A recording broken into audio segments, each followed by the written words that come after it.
In this video, I'm just going to show you very quickly how you can link your CMISgo calendar live into your Google Calendars.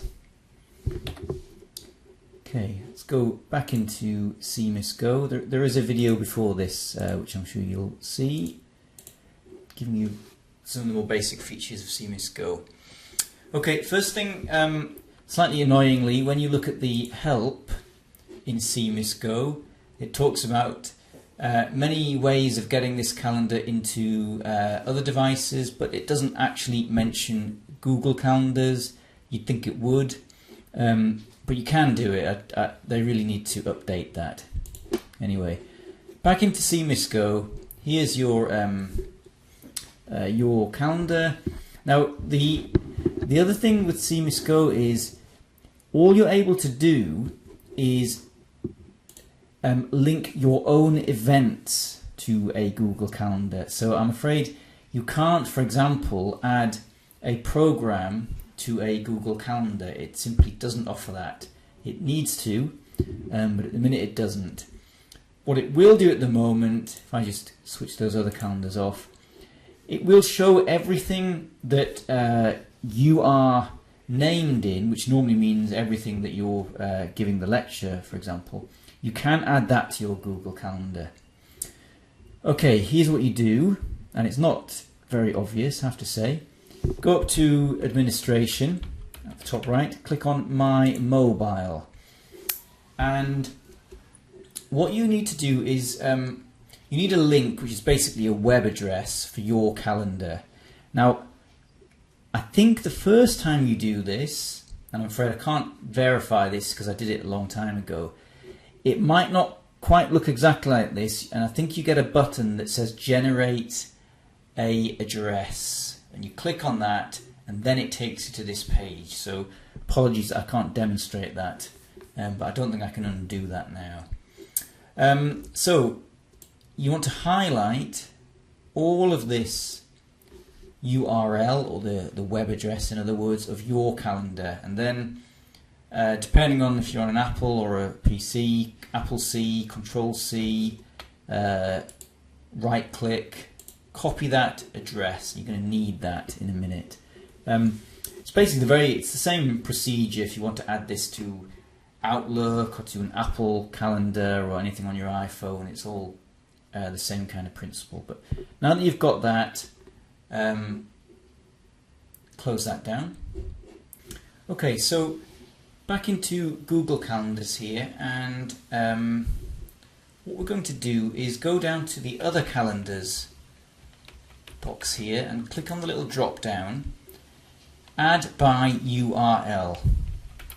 Click on that, and then you need to paste in that URL address. So Control V, Apple V, click on that. Make the calendar publicly accessible. No, probably don't really need to do that. Click on Add Calendar, and that calendar then comes in, and you can see that it's the name of it is CMISgo, etc., etc. You could rename that, but you may just leave that because it makes it kind of clear what it is. You can change the color of that calendar in here. So I've got mine colored. Oops, just switched off. I've got mine quite a dark color because I like it to kind of contrast with my other events. And if you see here, these dark events, these black events with the white text, are my CMISgo events.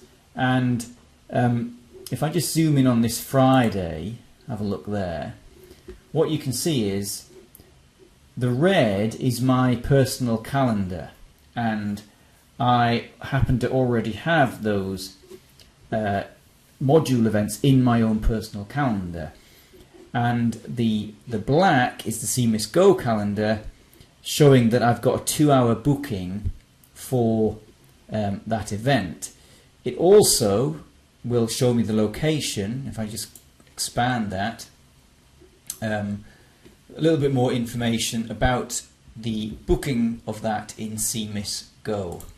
Now, that's very useful in terms of me cross-referencing what's actually been booked and if I want to keep the Google Calendar up to date. So, for example, we can see here that for that in the Google Calendar, at the moment for the location, if I just expand that, it's where it says where, it simply says 60-seater lecture theatre, because that's not yet been updated. Okay, now if we look in the CMISgo, it has a lecture theatre LT03, which we know has been booked because that is the live system. Now what I'm actually going to do here is, because this information originates personally for me in a module calendar, if I switch that module calendar on, then again we can see that the room has not been allocated. So if I was still intending on sharing that module calendar with my students, what I'm going to do is go into that module calendar and change 60-seater lecture theatre with LT03, or perhaps even better, Arts Tower LT03. Click on Save, and you can see that that now is consistent with the room booking in CMISgo. Because that module has me invited personally to it, which is the way I like to do things, so it's in my calendar, then equally that room has been updated. And this is quite a useful way of just checking that the CMISgo events are consistent with the Google Calendar if that's how you're intending to use it. Equally, of course, you could simply look at CMISgo in the CMISgo web page and just simply cross-reference to your calendar events and make sure everything's consistent. But for me, the kind of benefit of doing it in Google Calendar is that it's very easy to see if time slots are not correct. If I go back to my week view, there's clearly something wrong here on the Monday. If I zoom in on that Monday, you can see I've got 3 events in my calendar, all under the module Building Environmental Simulation and Analysis, but the CMISgo booking is at a different time slot. Now, I happen to know about this, and I'm obviously going to address this, but viewing it in your Google Calendar clearly highlights that there is an issue there. Okay, so I'll leave that there. If you've got any problems, try the help in CMISgo or drop me a line.